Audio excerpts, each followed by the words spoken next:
तो इस सीजन का स्टार्ट एक जंगल से दिखाया जाता है। एक घबराई हुई अजीब से हुलिये की लड़की अपने बंधे हुए हाथों को लगातार पत्थर पे मार मार कर खोलने की कोशिश कर रही है। दांतों से भी उसके खून निकल रहा है और साथ ही साथ वो अजीब और गरीब लफ्ज भी बोल रही है, ऐसे जैसे वो किसी के पोजेशन में, किसी के कब्जे में हो। जैसे ही फाइनली उसके हाथ खुले वो वहां से ऐसे भागी जैसे उसकी जान खतरे में हो। अब सीन कट होता है और हमें एक घर के अंदर मैगी नामी एक लड़की को दिखाया जाता है। उसकी एक पूरी फैमिली भी है और इस टाइम वो अपने बेटे आर्लो के साथ खेल रही है। मैगी खुद एक वेट है, यानी वो जानवरों का इलाज करती है। बाहर आने पर मैगी का हस्बैंड जेम्स उसे बताता है कि किसी वजह से उनकी बकरियां काफी खौफ में हैं।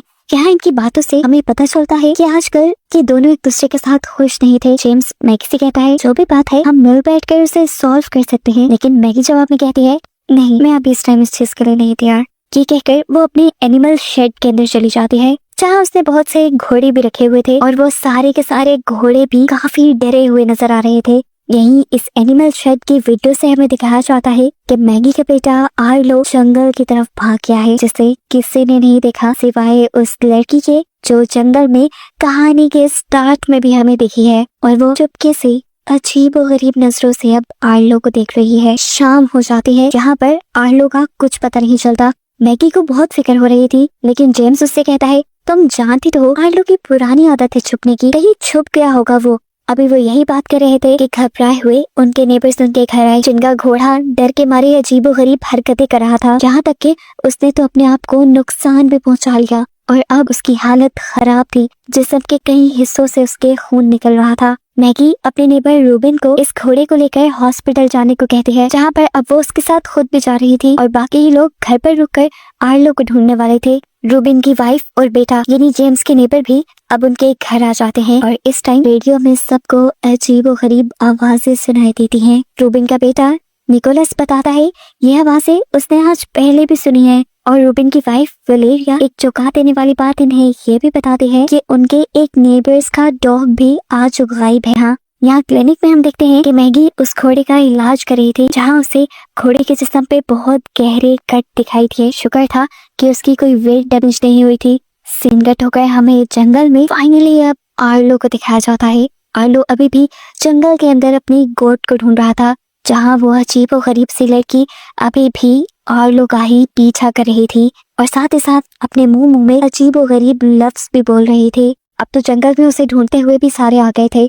जेम्स के साथ उसके नेबर वलेरिया थी। इनकी बातों से हमें पता चलता है कि एक वक्त में ये दोनों रिलेशन में थे और ये बात इन दोनों के पार्टनर्स को नहीं पता। इन्हीं बातों के दौरान इनको मेरियल और निकोलस की आवाजें आती हैं, जिन दोनों को अपने गुमे हुए एनिमल्स मिल गए थे, यानी अपनी बकरी और साथ ही अपने नेबर का डॉग भी, जिससे ये लोग समझ गए कि आर्लो भी यही कहीं होगा। यहाँ आर्लो को हमें दिखाया जाता है जो कि जमीन पर बेहोश पड़ा है, जिस्म पे उसके छोटे मोटे जख्मों के निशान है और उसके ठीक पास वही जंगल लेडी बैठी है। आर्लो को जैसे ही होश आया उस लेडी को ठीक अपने सर के ऊपर देखकर वो डर गया। उस लड़की ने भी बड़ा सा मुंह खोलकर जोर से शाउट किया, जिसके साथ हमें दिखाया गया कि उसकी आंखों के अंदर एक रेनबो जैसी लाइट भी चमकी थी।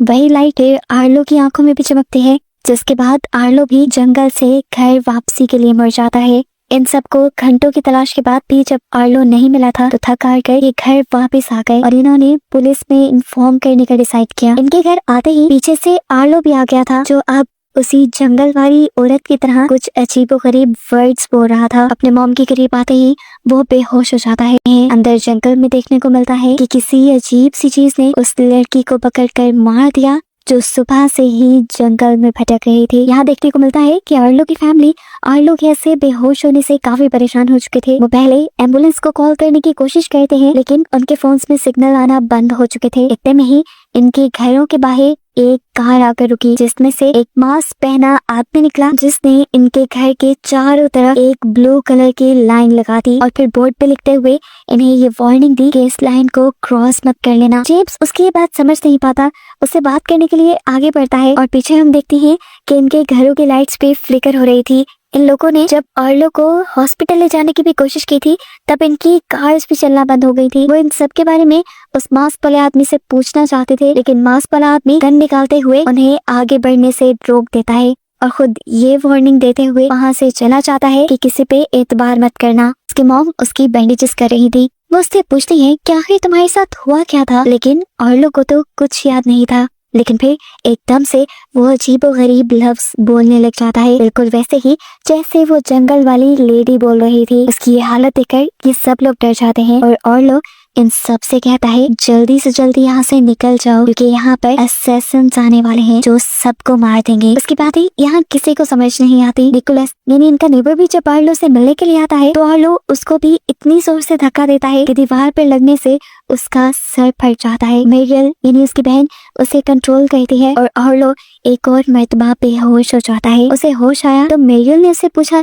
कि तुम्हें क्या हो रहा है, लेकिन आर्लो जब ऐसी हरकतें करता था तो बाद में उसे इसके बारे में कुछ याद नहीं रहता था। कुछ देर बाद देखने को मिलता है कि आर्लो डिक्शनरी पढ़ रहा है और डिक्शनरी में से अजीबोगरीब लफ्ज ढूंढकर मेरियल को बता रहा है। इसमें एक लफ्ज था ट्रैप। मेरियल उससे पूछती है ट्रैप से तुम्हारा क्या मतलब है। तब आर्लो बताता है कि मेरे दिमाग में जो आदमी है वो मुझे कह रहा है कि तुम सब छुप जाओ, अगर तुम सब नहीं छुपोगे तो मारे जाओगे। सीन कट होकर अब हमें जंगल में मैगी के नेबर डोनाल्ड को दिखाया जाता है, जो बड़ा जज्बाती होकर जंगल में गया था क्योंकि उसे लग रहा था जंगल में कोई खूनखार जानवर आ गया है जिसने आर्लो के साथ साथ उसके डॉग को भी नुकसान पहुंचाया था। इससे पहले कि उसे ऐसा कोई बीस्ट जंगल में दिखता और वो उसे मार पाता, पीछे मुड़कर जब उसने देखा तो वो एक लड़की की लाश थी। अभी वो इस लड़की को पहचान नहीं पाया था कि एक ब्लैक कलर का डॉग उसके ऊपर गुर्राने लग गया, जिससे बचने के लिए पहले तो डोनाल्ड ने उसे काम डाउन करने की कोशिश की, लेकिन फिर जब देखा कि ये तो गुस्से में पागल है तो उस डॉग से बचने के लिए वो भागते हुए जंगल से बाहर आ गया, जहाँ दूसरी तरफ जेम्स और रोबिन थे। लेकिन डोनाल्ड की बुरी किस्मत वो डॉग भी जंप करते हुए उसके ऊपर हमला कर देता है, जिससे डोनाल्ड भी काफी जख्मी हो चुका था। लेकिन डोनाल्ड भी अपने आप को बचाने अपनी पूरी ताकत लगाकर उस डॉग को दूर फेंकता है तो डॉग जाकर गिरता है उस ब्लू लाइन की दूसरी तरफ, जो ब्लू लाइन मास्क मैन ने यहाँ पर लगाई थी। जेम्स और रूबिन ये देखकर शॉक रह जाते हैं कि वो डॉग लाइन के दूसरी तरफ जाते ही मर गया, वो भी आम तरीके से नहीं बल्कि बहुत ही क्रीपी तरीके से। उसकी जिस्म की सारी हड्डियां भी बाहर आ चुकी थी। यानी वो मास्क मैन गलत नहीं कह रहा था, वो सही कह रहा था कि इस लाइन को पार नहीं करना। और इसके पीछे वजह क्या थी ये तो अभी इन्हें नहीं मालूम।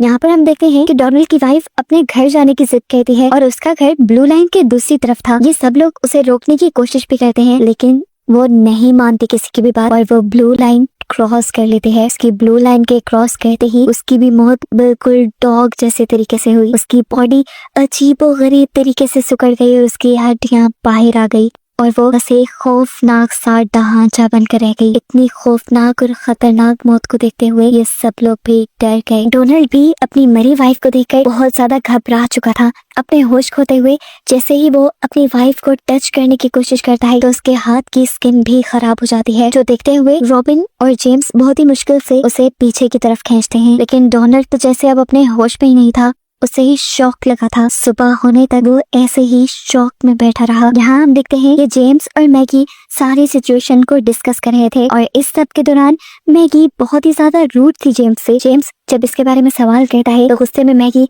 उसे कह ही देती है कि मैं जानती हूँ तुम्हारे और वेलेरिया के रिलेशन के बारे में। ये सुनकर जेम्स शॉक रह गया और मैगी से उसने कहा वो सब तो कब का खत्म हो चुका है, मैं तुमसे ही प्यार करता हूँ मैगी। लेकिन मैगी को अब उसकी किसी बातों पे यकीन नहीं था। देखने को मिला कि वेलेरिया का हस्बैंड रूबिन भी दरवाजे के बाहर खड़ा था और उसने भी सारी बातें सुन ली। वो भी आज से पहले अपनी वाइफ के इस रिलेशन के बारे में नहीं जानती। खैर मैगी अब गुस्से में यहाँ से चली जाती है और बाद में अपनी मॉम के साथ मिलकर वो लोग बाहर पड़ी हुई अपनी नेबर की डेड बॉडी को भी एक शॉल से ढक देते हैं, जिसे देखकर सबको खौफ ही आ रहा था। यहाँ पर अब जेम्स और रूबिन भी अपने घोड़ों पर सवार होते हुए जंगल की कंडीशन देखने के लिए निकले, जहाँ जाकर इन्होंने देखा कि उस मास्क मैन ने जंगल के अंदर भी लाइन बनाई हुई थी, जिसके दूसरी तरफ जब एक स्नेक भी गया तो वो भी मारा गया। यानी सच में सिचुएशन काफी खराब थी। बाहर देखने को मिलता है कि मैगी डोनाल्ड को लेकर अपने जानवरों वाले क्लिनिक में चली जाती है, क्योंकि जाहिर बात है इलाज करवाने के लिए सर्कल से बाहर तो ये जा नहीं सकते थे,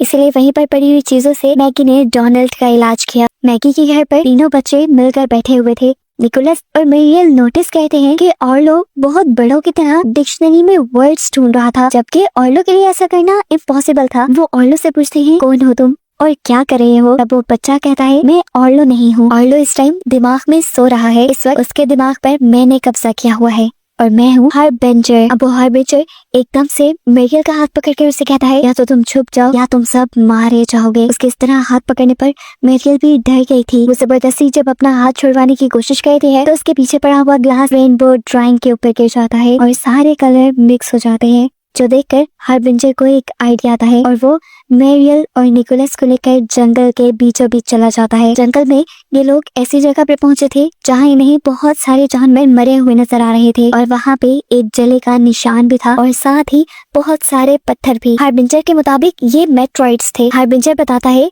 ये मेरा स्टोन है, ये मेरा मेट्रॉइड है और इसी के जरिए मैं आसमान से यहाँ आया हूँ। असल में वो बताना चाह रहा था कि वो स्पेस से आया है। ये लोग नोटिस करते हैं कि इस मेट्रॉइड के अंदर रेनबो जैसे कुछ कलर्स भी थे, जिसे हार्बिंजर एक जार के अंदर डाल देता है और इन लोगों को बताता है कि ये असल में पॉइजन है, जहर है, लेकिन मैं चाहता हूँ कि तुम पी लो। अगर तुम इसकी थोड़ी सी क्वांटिटी लोगे तो तुम नहीं मरोगे और इसे पीने के बाद तुम वो लाइन भी क्रॉस कर पाओगे। तुम्हारे माइंड्स पर वो असैसिन्स जो यहाँ पर आने वाले हैं वो भी कब्जा नहीं करेंगे। ये एक किस्म का एंटीडोट है, लेकिन अगर तुमने इसे थोड़ा सा भी ज्यादा पी लिया तो तुम फिर भी मारे जाओगे और अगर ना पिया फिर भी मारे जाओगे। ये बताने के बाद ये लोग वापस घर जाने लगते हैं और इस टाइम मेरियल हार्बिंजर से कहती है क्या तुम प्लीज हमारे आर्लो को थोड़ी देर के लिए वापस दे सकते हो। हार्बिंजर भी उसकी बात मान लेता है और अब आर्लो की सोल जाग जाती है। मेरियल आर्लो से काफी सारे सवाल पूछते हैं, जिस पर आर्लो बताता है कि हार्बिंजर एक अच्छे मिशन पर है। असल में इनविजिबल एलियंस असैसिन्स के तौर पर यहाँ हमला करने वाले हैं। वो असैसिन्स यहाँ पर सभी इंसानों को मार देंगे और वो इन सब चीजों को रोकना चाहता है। अब यहाँ देखने को मिलता है कि जिस ब्लू सर्कल के अंदर ये सारे फंसे हुए थे, यहाँ पर एक आदमी आया है, जिसे देखते ही वेलरिया इस लाइन को क्रॉस करने से मना करती है, लेकिन वो लड़का कॉन्फिडेंटली ये लाइन क्रॉस कर लेता है, ऐसे जैसे उसे इस लाइन के बारे में पहले से ही पता हो और वेलरिया को कहता है इस लाइन के अंदर आना आसान है लेकिन यहाँ से बाहर जाना मुश्किल है, बाहर जाने पर खतरा है। ये मैं जानता हूँ यहाँ पर क्या हो रहा है और मैं आप लोगों की मदद करने के लिए आया हूँ। इनकी इन्हीं बातों के दौरान यहाँ पर मैगी भी आ गई, जो उसे जंगल में मिलने वाली लाश के बारे में बताती है। वो आदमी कहता है हाँ मैं जानता हूँ इन लाइन्स के बारे में। असल में इन लाइन्स के बाहर कुछ अजीबोगरीब वाइब्रेशंस आ गई हैं, जिन वाइब्रेशंस में इंसान और जानवर सरवाइव नहीं कर पा रहे और जो लोग इस वाइब्रेशन में फंस गए हैं हम उन्हें रेस्क्यू करना चाहते हैं। हमने एक पूरी टीम बनाई हुई है जिसमें बहुत से आर्मी, रेंजर्स और मेरीन ऑफिसर्स भी हैं। मैगी इस आदमी की बातों को गौर से सुन रही थी और अब उसे लगने लगा था कि ये आदमी झूठ बोल रहा है,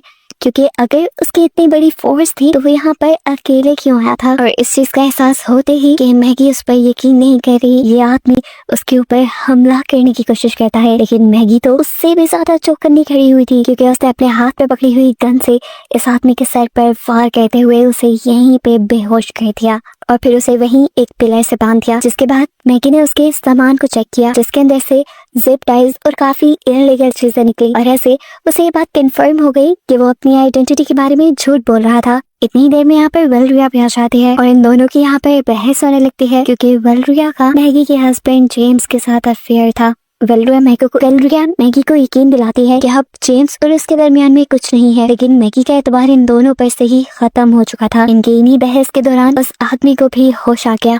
होश में आते ही वो ये तो जान चुका था कि मैगी को उसकी सारी हकीकत पता चल चुकी है, इसलिए वो अपना असल मकसद बताता है और मैगी को कहता है टाइम नहीं है मेरे पास, जल्दी से अपने बेटे ऑर्लो को यहाँ लेकर आओ। मैगी डर गई थी, उसका बेटा खतरे में था। वो वेलरिया से इस आदमी पर नजर रखने को कहकर खुद ऑर्लो के पास चली जाती है और यहाँ ये लड़का वेलरिया को ही मैनिपुलेट करने लगता है, ऐसे जैसे वेलरिया उसकी मदद के लिए यहाँ आई हुई है। इससे पहले कि वेलरिया उसे खोल देती, ठीक वक्त पर यहाँ आ जाती है मैगी की मॉम और वेलरिया आ जाती है अपने होश में। यहाँ मैगी की मॉम ने उसे बताया कि तुम्हारे बच्चे नहीं मिल रहे। ये सुनकर वो डर गई और बच्चों को चेक करने के लिए चली गई।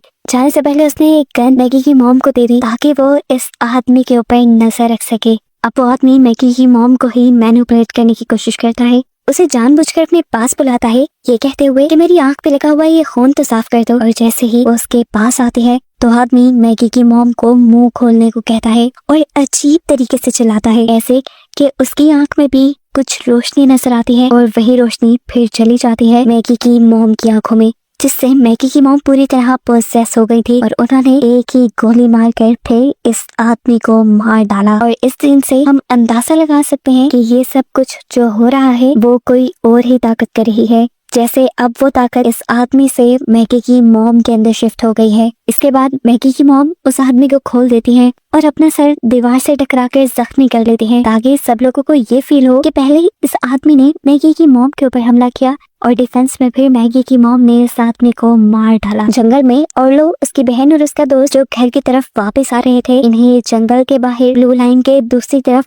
वही मास्क मैन खड़ा दिखा जिसने सीजन के स्टार्ट में इनके घरों के और जंगल के इर्द गिर्द एक ब्लू लाइन खींचती थी। वो अभी भी इन्हें साइन बोर्ड से यही बता रहा था कि इस लाइन को क्रॉस मत करना। अब जैसे ही ये आदमी ऑर्लो के हाथ में वो जार देखता है तो वो फौरन अपने बोर्ड का मैसेज चेंज करके ऑर्लो को ये जार उसके हवाले करने को कहता है, लेकिन ऑर्लो ये करने से मना कर चुका था। इनका इनकार सुनकर ये आदमी भी वही ब्लू लाइन क्रॉस करके इन लोगों के पास आ जाता है। लाइन क्रॉस करने पर इस आदमी को भी कुछ नहीं हुआ था।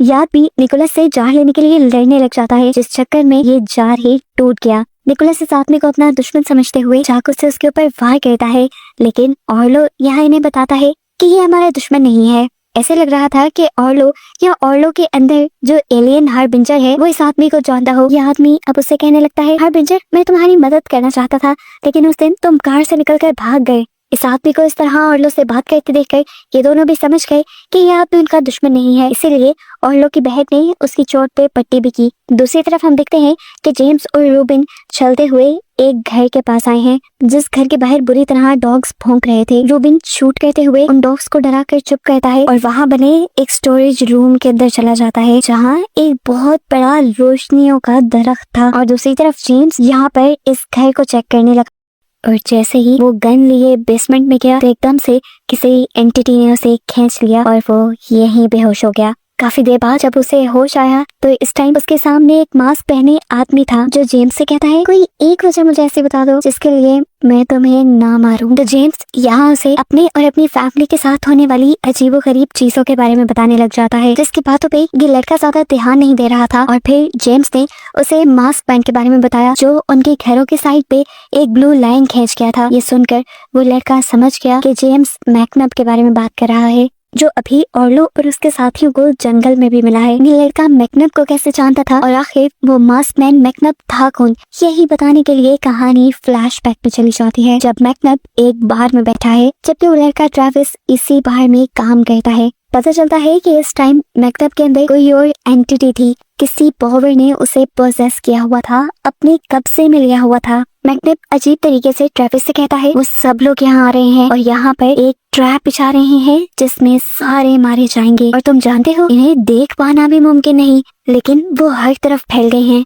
यहाँ पर मैकनब असल में उसी एलियन के बारे में बात कर रहा है जो इस टाइम ऑर्लो के अंदर है और साथ ही साथ उसकी ग्रैंड माँ के अंदर भी। यहाँ बैठे हर इंसान को मैकनब की बातें बकवास लग रही थी। तब मैकनब इन सबको अपने हाथ पे लगी चोट दिखाता है, ये यकीन दिलाने के लिए कि वो इन लोगों का पहले भी मुकाबला कर चुका है, लेकिन ये देखकर भी कोई इसका यकीन नहीं करता और सब उसे पागल समझने लग जाते हैं। बाहर का माहौल भी खराब होने लगा था, इसीलिए बार के ओनर ट्रेविस को इस आदमी को इसके घर ड्रॉप करने को कहते हैं। रास्ते में हम देखते हैं कि ट्रेविस ही एक ऐसा इंसान था जो मैकनब की बातों पे यकीन कर रहा था, इसीलिए वो मैकनब से इन सब चीजों के बारे में और भी सवाल करता है और मैकनब ट्रेविस को बताता है, असल में एक कलरफुल लाइट ही ये एनर्जी है, वो एक जिंदा एनर्जी है, एक एलियन है वो कलरफुल लाइट, जो लोगों को अपनी तरफ अट्रैक्ट करके उन्हें पोसेस कर लेती है। ट्रेविस अब मैकनब के घर पहुंच चुका था, जहां छतों पर अजीबोगरीब पैगाम लिखे हुए थे। नीचे जमीन पर भी एक ब्लू लाइन खींची गई थी और इसके घर के अंदर जाने पर उसे बहुत सारे मास्क भी दिखाई दे रहे थे, जिससे वो समझ गया कि मैकनब बाकी में ही सच बोल रहा था और ये सारी चीजें आउटर स्पेस से आई थी। और अब वो फैसला कर लेता है कि वो भी मैकनब के साथ उसके मिशन में उसका साथ देगा और इन बुरे एलियंस से इंसानियत को बचाने के लिए काम करेगा। ये जानने के बाद मैकनब उसे और भी ज्यादा इंफॉर्मेशन देने लगता है और बताता है कि आज तक जिन एलियंस के बारे में लोगों ने बात की है उन सब की शेप और होती है, लेकिन यहाँ पे ना तो इन एंटिटीज की, इन एलियंस की कोई शेप है और ना ही उनकी कोई एग्जिस्टेंस है, बस वो एक लाइट है। हमारी जमीन पर हर रोज हजारों की तादाद में स्पेस से मेट्रॉइड्स आके गिरते हैं और ये एलियंस उन्हीं के ऊपर सवार होकर यहाँ आते हैं। इसी वजह से किसी को भी उनके यहाँ आने के बारे में पता नहीं चलता। ये लोग यहाँ आकर हमारी बॉडी को अपना घर बना लेते हैं और हमारे माइंड्स को कंट्रोल कर लेते हैं और फिर हमारे ही जरिए वो सब करते हैं जो वो करना चाहते हैं। इन एलियंस को हम विजिटर्स कहते हैं। अब जैसे विजिटर्स बुरे भी हैं वैसे ही इनमें कुछ अच्छे भी विजिटर्स हैं, और अगर कोई अच्छा विजिटर जमीन पर आ जाए बैड विजिटर्स के जुल्म को रोकने के लिए, तो पहले ये बैड विजिटर्स उसी अच्छे विजिटर को ढूंढकर मार देते हैं ताकि ये अच्छे विजिटर उनका प्लान ना खराब कर दें। और यही एक अच्छा विजिटर हार्बिंजर आर्लो के अंदर भी है।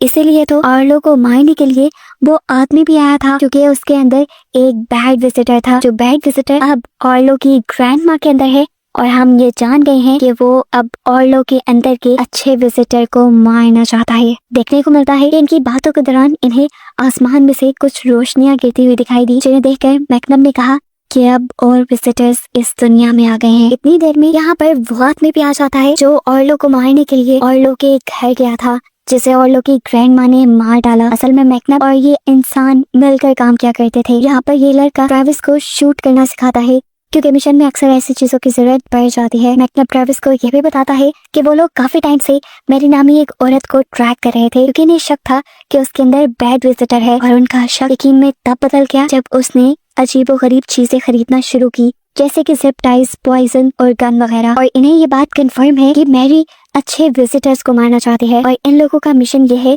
कि इससे पहले कि मैरी गुड विजिटर्स को मारे, ये लोग मैरी के अंदर के ही बुरे विजिटर को मार देंगे। मारना तो आसान था, गोली मारते और विजिटर मर जाता, लेकिन मैकनम बताता है नहीं, इस तरीके से विजिटर को नहीं मारा जा सकता। इस तरीके से सिर्फ विजिटर का होस्ट मरेगा। हमें विजिटर को होस्ट की बॉडी से निकालना होगा, और निकालने का सिर्फ एक ही तरीका है, और वो ये कि होस्ट की यानी इंसान जिसके अंदर वो विजिटर है उसकी बॉडी को पानी में डुबो दिया जाए। रात में मैकनम ने ट्रेविस को एक बहुत ही दुखिया कहानी सुनाई उसकी बेटी की, जिसके अंदर एक अच्छा विजिटर था, और उसे ढूंढते हुए बुरे विजिटर्स वहां आ गए और उन्होंने जबरदस्ती उसकी बेटी को कुछ अजीब सा कलरफुल लिक्विड पिला दिया। मैकनम ने बताया कि उसने अपनी बेटी को उन बैड विजिटर्स से बचाने की बहुत कोशिश की, लेकिन वो नहीं बचा पाया, और इसी सारी लड़ाई में उसका हाथ भी कटा था। सुबह जब हुई तो उसे बस अपनी बेटी की लाश मिली। जिस लिक्विड के जरिए उन्होंने अच्छे विजिटर और मैकनम की बेटी को मारा था, वही लिक्विड मैकनम को वहाँ एक जार में मिल गया,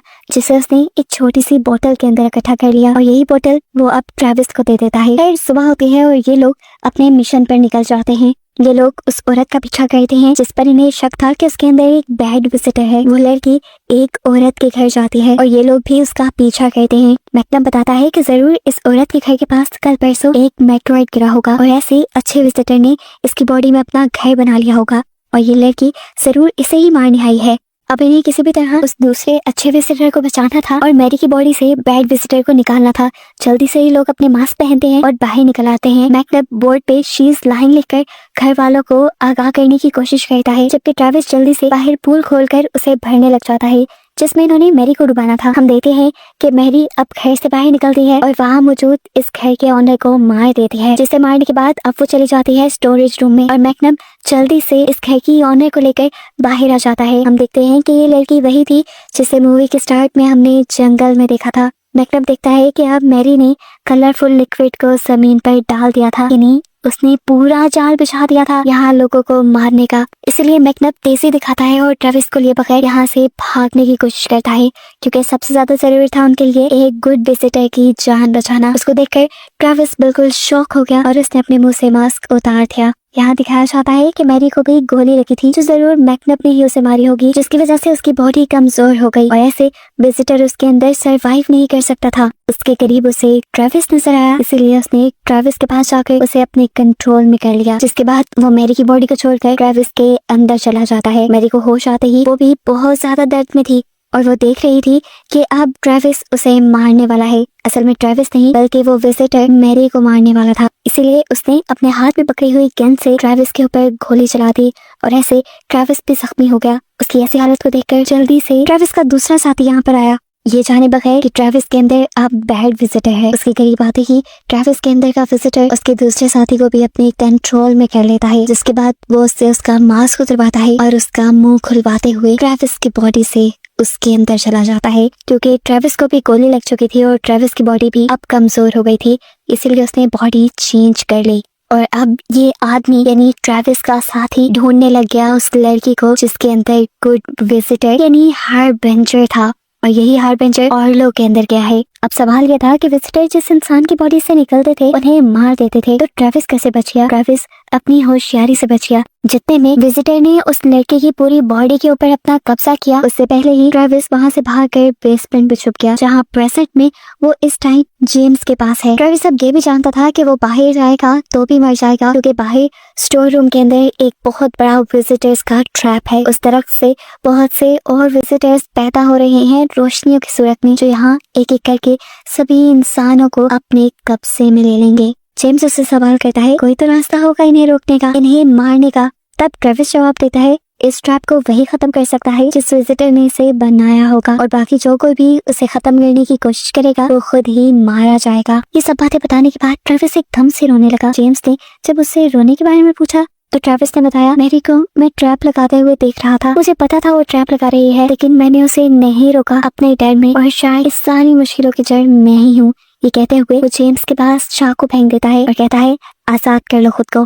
जेम्स अपने आप को आजाद करता है, जबकि ट्रेविस अपने पास पड़ी हुई जेम्स की ही गन से अपने आप को शूट करके इस सब से आजाद कर लेता है। जेम्स जैसे ही फ्री होकर बाहर गया तो उसने देखा कि उसका नेबर रूबिन उस स्टोरेज एरिया के अंदर ही था।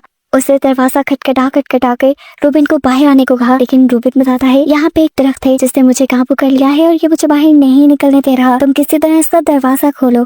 ये सुनकर जेम्स भी एक कुल्हाड़ी लिए स्टोरेज रूम को तोड़ देता है और किसी तरह जोर लगाते हुए रूबिन को बाहर निकाल लेता है, लेकिन रूबिन तो पहले ही उस दरख्त के असर में आ चुका था, उस दरख्त के पोजेशन में आ चुका था, जिसके चलते वो उल्टा जेम्स के ऊपर ही हमला कर देता है। अब यहाँ पर जेम्स उसे मार भी सकता था, लेकिन जेम्स उसे लिए जंगल के रास्ते निकल पड़ता है, जहाँ रास्ते में इन्हें अपने बच्चे मिल जाते हैं जिनके साथ मैकनब था। अब ये लोग मैकनब के साथ ही घर वापस लौट जाते हैं। घर पर दिखाया जाता है कि मैगी की मॉम, जिनके ऊपर अब बुरे विजिटर ने कब्जा किया हुआ था, वो मैगी को अपना शिकार बनाने ही वाली थी, लेकिन तभी उसके पास बल्कि आकर उन्हें ये खुशखबरी देती है कि सभी लोग एक साथ वापस आ रहे हैं। मैगी फौरन बाहर चली जाती है इन लोगों को देखने के लिए, जहाँ जेम्स सबसे पहले उसे मैकनब का इलाज करने को बोलता है, क्योंकि वो जख्मी था। उसका इलाज करते हुए जेम्स मैगी को बताता है कि कार्मेन की पूरी फैमिली मर गई है। दूसरी तरफ हम रूबिन को देखते हैं, जिसको उसका बेटा उसे लिक्विड के बारे में बता रहा है, जो लिक्विड हार्बिंजर ने उसे दिया था। जिसे सुनते ही रूबिन पागल सा होने लगा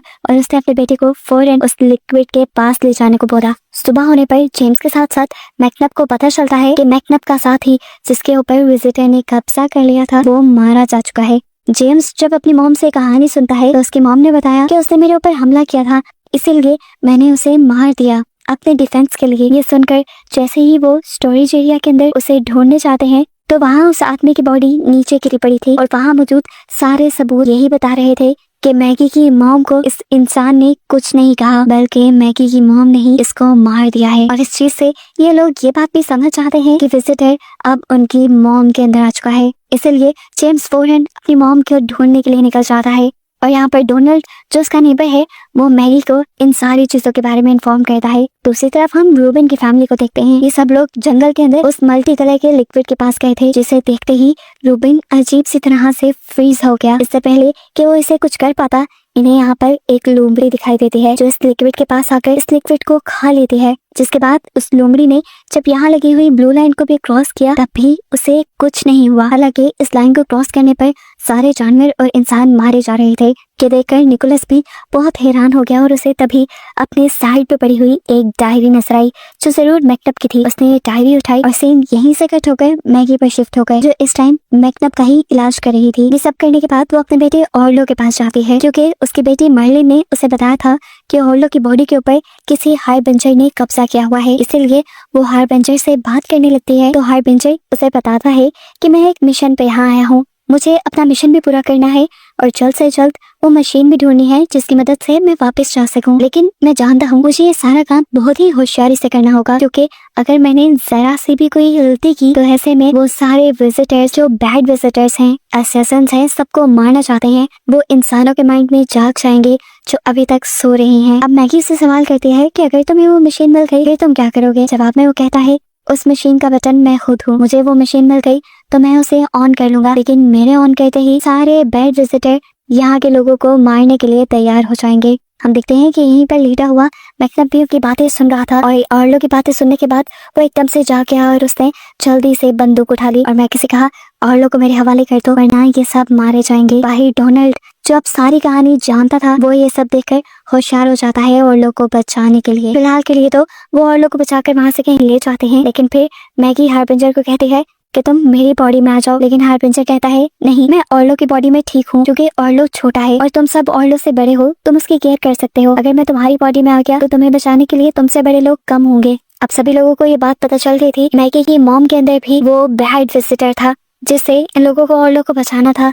इसलिए सब इसी मिशन पर लग जाते हैं। अब जैसे ही ये सारे लोग जाकर एलन को यानी मैगी की मॉम को पकड़ते हैं, तो वहाँ इन्हें मैगी की मॉम बिल्कुल नॉर्मल लगती है, क्योंकि जब विजिटर ने उनके ऊपर कब्जा किया था तब उनकी बॉडी ने कांपना बंद कर दिया था और अब वो बुरी तरह कांप रही थी और डर भी रही थी। साफ मतलब था कि विजिटर उनकी बॉडी से निकल चुका है और अब सवाल ये है कि वो आया किसकी बॉडी में। ऐसे में सभी शक के दायरे में आ गए। ये लोग मैगी की मॉम से ही इन्वेस्टिगेशन करते हैं, तो मैगी की मॉम बता रही है कि जब वो विजिटर मेरी बॉडी से निकलकर किसी दूसरे की बॉडी में गया तो मैं तब उसका चेहरा सही से देख नहीं पाई। अब किसी के अंदर भी वो बैड विजिटर हो सकता था। कैसे पता चलता है कि बैड विजिटर किसके अंदर है? निकोलस यहाँ के तब सबसे कहता है कि एक तरीका है, इन सबको पानी में डुबा कर देखा जा सकता है कि बैड विजिटर किसके अंदर है। निकोलस का ये आइडिया काफी अच्छा था। ये लोग इस आइडिया पर वर्क करने लग जाते हैं और अगले सीन में दिखाया जाता है कि अब मैगी के हाथ में एक इंस्ट्रक्शन पेज था, जो शायद उन्हें अपने नेबर के घर के पास से मिला था, जिसमें लिखा था कि अगर किसी इंसान के अंदर से विजिटर निकालने के लिए उसे पानी में डुबा दिया जाए तो पानी में डुबाने के बाद उस इंसान की जिंदगी कैसे बचाई जाएगी। अभी वो यही पढ़ रही थी कि उसके पीछे निकोलस आ गया और इस टाइम निकोलस के हाथ में एक हथौड़ी थी। पॉसिबल था कि उसके अंदर बैड विजिटर हो सकता था, लेकिन यहीं पर मैगी निकोलस की मॉम यानी वलेरिया को भी देखती है, जो अजीबोगरीब हरकतें कर रही है और ऐसा ही फील हो रहा है कि बैड विजिटर उसके अंदर भी हो सकता है। ऐसी सिचुएशन पे किस पे बिलीव करना है, किससे बचना है, उसे कुछ समझ नहीं आता। सीन कट होकर बाहर हम इन तीनों नेबर्स को देखते हैं, रूबिन, डोनाल्ड और जेम्स को, जो अपने मरने वाले नेबर्स के घर के बाहर आग जला रही हैं ताकि बहुत सारा धुआं उठे और कोई यहाँ उनकी मदद करने को आए। रूबिन को ये आइडिया बकवास लग रहा था कि कोई यहाँ उनकी मदद को कैसे आता और क्यों आता। वो कहता है कि हमें स्टोरेज एरिया के अंदर मौजूद उस ट्री को ही जला देना चाहिए, लेकिन जेम्स जवाब में कहता है नहीं, हम ये काम नहीं कर सकते। अगर हमने ऐसा किया तो हम मारे जाएंगे। उस ट्री को सिर्फ वही विजिटर खत्म कर सकता है जिसने उसे बनाया है। ये सब बातें उसे ट्रेविस ने बताई थी, लेकिन इस टाइम रूबिन उसकी बात नहीं मानता और वो स्टोरेज एरिया जलाने के लिए बढ़ जाता है। हालांकि जेम्स उसे पीछे से आवाज से लगाता रह गया।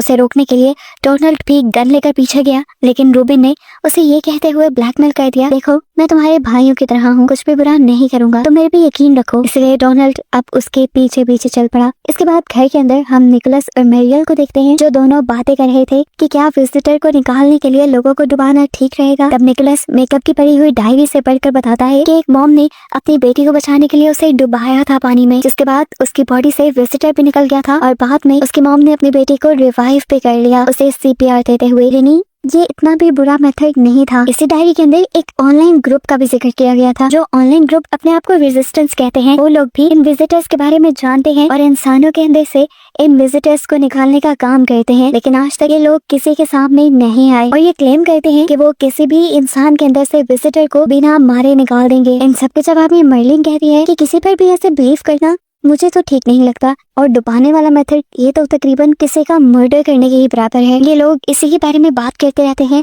और इनकी यही बातें बढ़ते बढ़ते टॉपिक इनकी बॉन्डिंग आ जाता है और यहाँ के दोनों एक दूसरे के लिए अपना लव भी कन्फेस कर लेते हैं। यहाँ हम वलेरिया को देखते हैं, जो अब मैकी की मॉम के पास बैठी हुई थी और वो ये पता चलाने की कोशिश कर रही थी कि किसके अंदर अब विजिटर हो सकता है। हिसाब किताब लगाने पर उसे शक हुआ कि विजिटर अभी भी मैगी की मॉम के अंदर ही है, जो बिल्कुल उसके सामने बैठी हुई थी, और ये जानने के बाद वो डर कर बिना उसे कुछ कहे वहाँ से चली गई। यहाँ जेम्स और मैगी को दिखाया जाता है, जो भी विजिटर को निकालने की ही बात कर रहे थे। वो बात करते हैं कि किसी को भी डुबाना इतना अच्छा नहीं है मेथड। डुबाने के बाद किसी को रिवाइव करने के लिए उसका मास्क उतारना पड़ेगा और मास्क उतारते ही उसके अंदर से निकला हुआ विजिटर किसी दूसरे की बॉडी को अपने कब्जे में ले लेगा। मुझे तो ये काम बेकार ही लग रहा है। वो कहते हैं मुझे लग रहा है कि बैड विजिटर को मारने का कोई और रास्ता जरूर होगा, जो रास्ता अभी तक इन्हें नहीं पता। अब तो इन्हें लगने लगा था कि शायद वो यहाँ पर मर ही जाएंगे, इसीलिए मैगी जेम्स से अपने बिगड़े हुए रिश्ते को ठीक करने की कोशिश करती है। यहाँ देखने को मिलता है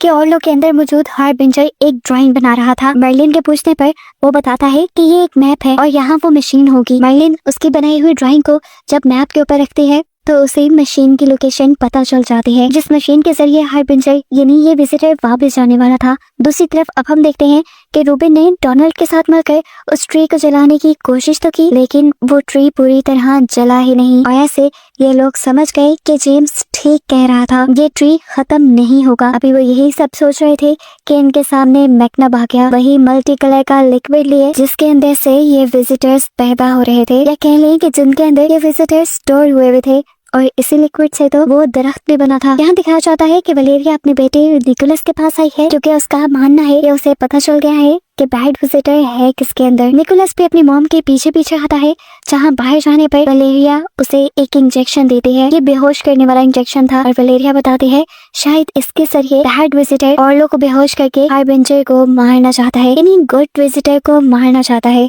और हैरानकुन बात तो ये बताती है कि ये इंजेक्शन उसे मैगी की मॉम के रूम से मिला था। ये देखकर हैरानी से निकोलस पूछता है क्या मतलब अभी तक बैड विजिटर ग्रैंडमा के अंदर है, जिसके जवाब में वलेरिया उसका मुंह पकड़ के कहती है नहीं, बैड विजिटर तुम्हारे अंदर है। उसकी बात वो समझ नहीं पाता और तभी वलेरिया अजीब तरीके से चीख मारती है, जिसके बाद उसकी आंखें चमकती हैं और ऐसे ही फिर निकोलस की भी आंखें चमकती हैं, जिसका साफ मतलब हमें पता चल जाता है कि बैड विजिटर पहले वलेरिया के अंदर था, जो अब आ गया था निकोलस के अंदर।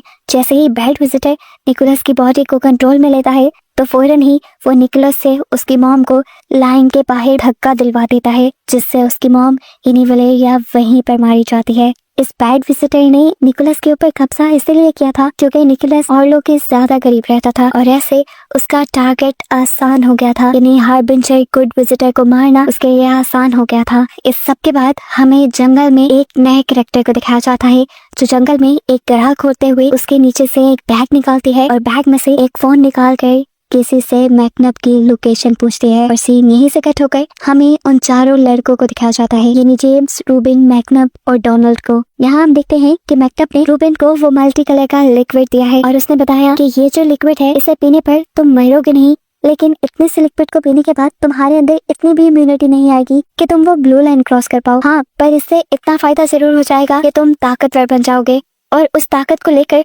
तुम अगर उस दरख्त की एक टहनी भी तोड़ पाए तो हम सबके पास इतना लिक्विड होगा कि हम सारे वो पीकर अपने आप को इम्यून कर लें और उस लाइन को क्रॉस कर पाए। इससे पहले कि रूबिन इसे पी लेता, मैकनब उसे बताता है कि ये पीना और उस टहनी को तोड़ना बिल्कुल आसान नहीं, तुम्हें इतने दर्द का सामना करना पड़ेगा जितना दर्द जहन्नुम में भी नहीं होता। रूबिन उसकी इन बातों के बावजूद भी वो लिक्विड पी लेता है क्योंकि उसे सबकी जान बचानी थी। वो लिक्विड पीने के बाद रूबिन फौरन जाता है उस दरख्त के पास और बहुत सारा दर्द और जलन सहते हुए आखिर उस दरख्त की एक टहनी तोड़ने में कामयाब हो ही जाता है। वो टहनी टूटते ही मेल्ट होने लगती है, जिसे ये लोग एक जान में इकट्ठा कर लेते हैं। मेल्ट होकर ये टहनी बिल्कुल वैसे ही लिक्विड की तरह बन गई थी और अब इन सब के पास बहुत सारा लिक्विड था जिसे ये सब लोग पीकर इम्यून हो सकते थे, यानी विजिटर्स को अपनी बॉडी में आने से और उनको उनकी बॉडी पर कंट्रोल करने से रोक सकते थे। यहाँ पर ऑर्लो के अंदर मौजूद हार्बिंजर मर्लिन से कहता है हमें जल्दी से यहाँ से निकलना चाहिए क्योंकि अब हमें मशीन का पता चल गया है। लेकिन मर्लिन जवाब में उसे कहते हैं नहीं, यहाँ से निकलना आसान नहीं, देखो बैड विजिटर अभी भी यहाँ किसी के अंदर है। इनकी इन्हीं बातों के दौरान एकदम से निकोलस मर्लिन को विंडो से आवाज देता है। मर्लिन भी ये सोचे बगैर कि निकोलस के अंदर भी विजिटर हो सकता है निकोलस से मिलने के लिए चली जाती है और तब निकोलस उसके हाथ में एक इंजेक्शन और बेहोश होने वाली दवा पकड़ाता है और कहता है तुम जानती हो बैड विजिटर मेरी अपनी मॉम के अंदर था और देखो ये ड्रग्स मुझे उन्हीं के पास से मिली है। ये कहते ही निकोलस उसका फेस पकड़ता है और पहले की तरह चीख मारता है कि नहीं, ये सारी चीजें बैड विजिटर कर रहा था मर्लिन के अंदर आने के लिए। अब मर्लिन की बॉडी को अपने कंट्रोल में करते ही वो यहाँ निकोलस को एक पत्थर मरवा कर बेहोश करवा देता है। वो मर्लिन के अंदर इसलिए आया था क्योंकि मर्लिन ऑर्लो की बहन थी और हर वक्त ऑर्लो के साथ साथ, तो बस उसका मिशन कंप्लीट हुआ के हुआ, ये जाने बगैर कि ऊपर से ऑर्लो ने यानी अच्छे विजिटर ने हार्बिंजर ने ये सब कुछ देख लिया है कि वो जल्दी से जेम्स और मैकी के पास पहुंचता है और उसे मर्लिन की सारी असलियत बता देता है। वो सारा वाकया बता देता है कि किस तरह उसने देखा है कि निकोलस के अंदर से बैड विजिटर ने मर्लिन की बॉडी के ऊपर कब्जा किया और अब मर्लिन की बॉडी से विजिटर को निकालने के लिए ये लोग तैयारी करना शुरू कर देते हैं और बाथटब में पानी भर लेते हैं। जैसे ही मर्लिन घर के अंदर घुसती है, मैगी उसे गन पॉइंट पे ले लेती है।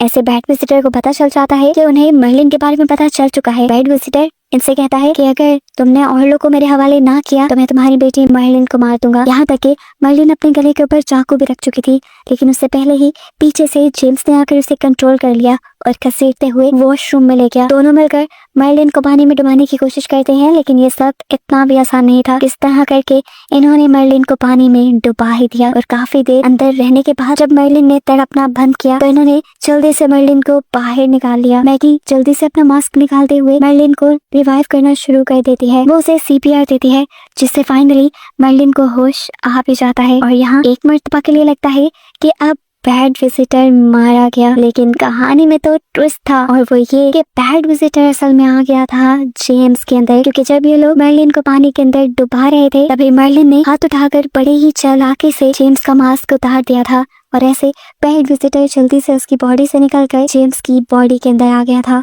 जिसके बारे में मर्लिन और मैगी जान गए थे। वो लोग जेम्स से बचने के लिए फौरन घर से बाहर निकलते हैं, जबकि जेम्स भी उनका पीछा करने के लिए आ जाता है। जेम्स को बेसिकली इन दोनों को नहीं बल्कि ऑर्लो को पकड़ना था, जिससे उसने देखा कि इस टाइम वो एनिमल शेड के अंदर जा रहा है। वो भी उसका पीछा करने के लिए एनिमल शेड के अंदर चला गया, जहाँ ऊपर उसे ऑर्लो मिला और ऑर्लो उसे कहता है तुम मुझे हरा नहीं सकते। लेकिन जेम्स जवाब में कहता है और मैं तुम्हें जीतने भी नहीं दूंगा। ये कहते ही इससे पहले कि वो ऑर्लो को यानी गुड विजिटर को कुछ कहता, वक्त रहते ही मैगी यहाँ आकर बड़ी ही चालाकी से जेम्स के पाँव में एक बेहोशी का इंजेक्शन लगा देती है, और ऐसे वो वहीं पर बेहोश हो जाता है, जिससे ऑर्लो और मैगी को नीचे भागने का टाइम मिल जाता है। इनके सोचते हैं यहाँ से भाग जाएंगे, लेकिन विजिटर अभी तक नहीं मरा था और ना ही विजिटर को मारने का इनको कोई तरीका आता था। तब ऑर्लो मैगी से कहता है हमें विजिटर को मारना नहीं है, बल्कि हमें विजिटर को ट्रैप करना है। ये सुनते ही वो समझ गई कि उसे अब क्या करना है। दिखाया गया कि जेम्स भी यानी बैड विजिटर भी इतना नीचे आ चुका था जो अब मैगी के ऊपर हमला कर देता है, लेकिन यहाँ पर मैगी किसी तरह उसे अपने कंट्रोल में करते हुए एक फ्रीजर के अंदर धक्का दे देती है और बहुत ही जोर लगाकर उसे अंदर करने की कोशिश करती है। तब जेम्स यानी बैड विजिटर से कहता है तुम मुझे हरा नहीं सकते, ना ही मार सकते हो। तब जवाब में मैगी कहते हैं हमें तुम्हें मारना भी नहीं है, बस तुम्हें कैद करना है। ये सुनते ही जेम्स समझ गया कि वो लोग क्या करना चाहते थे, और इससे पहले कि वो कुछ करता मैगी फ्रीजर का लिड बंद कर देती है, और सही वक्त पर रूबेन यहाँ आकर उस फ्रीजर के ऊपर बहुत सारा वेट रख देता है, जिससे जेम्स वहीं फंस कर रह गया और साथ ही साथ विजिटर भी। हमें जेम्स की चिल्लाने की और मरने की आवाजें आई जो उसकी वाइफ भी सुन रही थी और सब भी सुन रहे थे, लेकिन वो कुछ नहीं कर सकते थे। फाइनली अब विजिटर कैद हो चुका था। ये लोग अब बाहर आकर रूबेन का इकट्ठा किया हुआ वो कलर लिक्विड पीते हैं बारी बारी, और फिर उस ब्लू लाइन को क्रॉस कर लेते हैं। इस लाइन को क्रॉस करके ये लोग सबको बचाने के मिशन पे निकल रहे थे, लेकिन इनके साथ मैगी की मॉम नहीं आई, जो उनसे कहते हैं नहीं मैं इस घर पे ही रहूंगी। उनकी बात मानते हुए ये सब उन्हें यहीं छोड़ देते हैं और गाड़ी देकर निकल जाते हैं। जंगल के रास्ते से होते हुए उन्हें वही लड़की दिखाई जाती है जिसे अभी कुछ देर पहले हमने जंगल में देखा था। ये लोग यहाँ पर